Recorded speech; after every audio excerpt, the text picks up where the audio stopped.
Hey guys, what's up? You're speaking with Ollie from Train with Ollie, and I'm here with another video. But this one's going to be more specific, looking at macros, how to calculate macros, and how to make the most out of your diet if you're going to have one. So firstly, what is a macronutrient? I'm going to define this slowly through this video and also break it down to 5 different steps which you can follow to calculate your own macros in your own ways so you understand it best. I've tried to simplify it as much as possible. First thing I want to talk about is, of course, what macros consist of. Macronutrients, these are your nutrients which are comprised of proteins, carbs, and fats. And each of these having a different caloric density. So per gram, we have protein being, of course, 4 calories, carbs being, of course, 4 calories as well, and fats being 9 calories. So the question is, of course, where do I find macros? Well, macros can be found in pretty much all packages of food. I'm just gonna go and show you guys exactly what I mean by this. A perfect example is my all-time favorite food, peanut butter. You can simply look at the macros by just looking at the label which is written on there. Usually be written on the side somewhere. In this case, it's written here. A little difficult to see, of course, but I hope you guys can see it at least a little bit. Just find some packaging yourself at home and just look through it while we're doing this together. You can see that there's different quantities. We have energy density, so your calories per 100 grams. You also have your fats, carbs, proteins, fiber, and of course salt. And this is pretty much what macros are. Macros are those top 3 that I mentioned before: proteins, carbs, and fats. It's fulfilling these needs. First of all, finding out what are the needs, and then of course fulfilling them. So it's as simple as pretty much you have a negative sum and you just add on each day. So what you eat comes to a certain amount, and making sure that's in the right quantities of protein, carbs, and fats, and voila, you have a dream body. So why is it important to have a good diet, Ollie? Well, simply said, a good diet is like a rudder for a ship.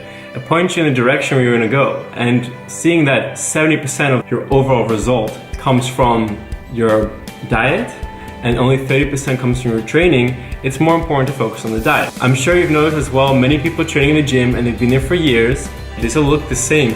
That's simply because their diet isn't on point and they're not giving their body what it requires. So a bit more about macros and proteins, carbs, and fats.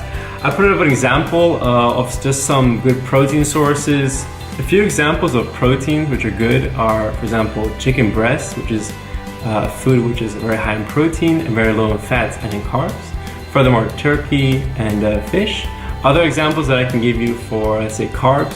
Carbs is a bit more complex, seeing that there's, so to say, fast digesting carbs and slow digesting carbs.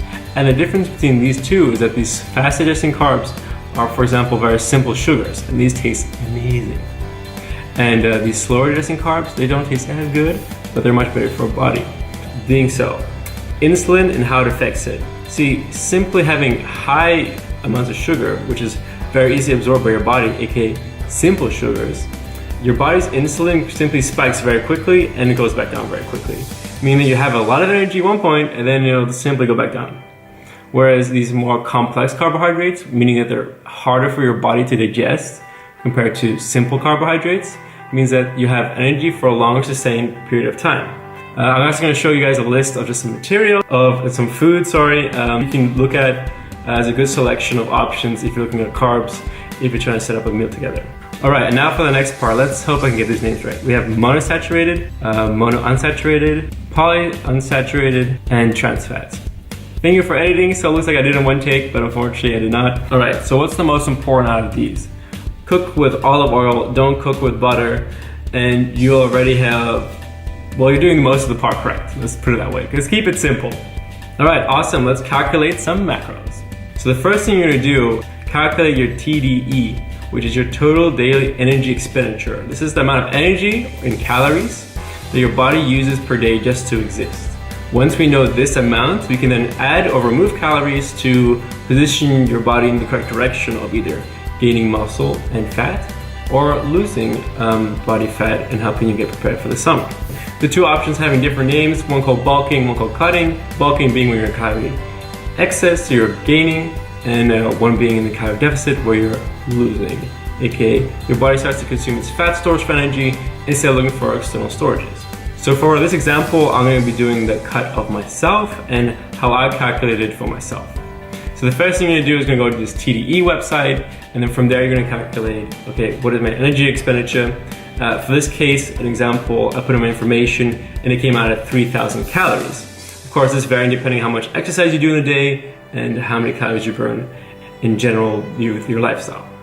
So once you calculate this amount, you can either add calories such as 300 or 400, depending if you're bulking, and then 300 or 400 taken away, depending if you're cutting.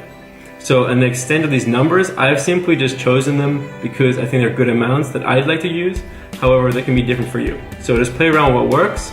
I recommend you stay with 400 in the beginning, and if that works for you, perfect. If it doesn't, just make small adjustments to either increase it or decrease it, looking at the mirror and of course the weight scale to make those adjustments correctly. It takes time, and simply time and effort put together will bring results. So guys, I hope you guys like my video. If there's anything else which is unclear, please feel free to message me on my Facebook.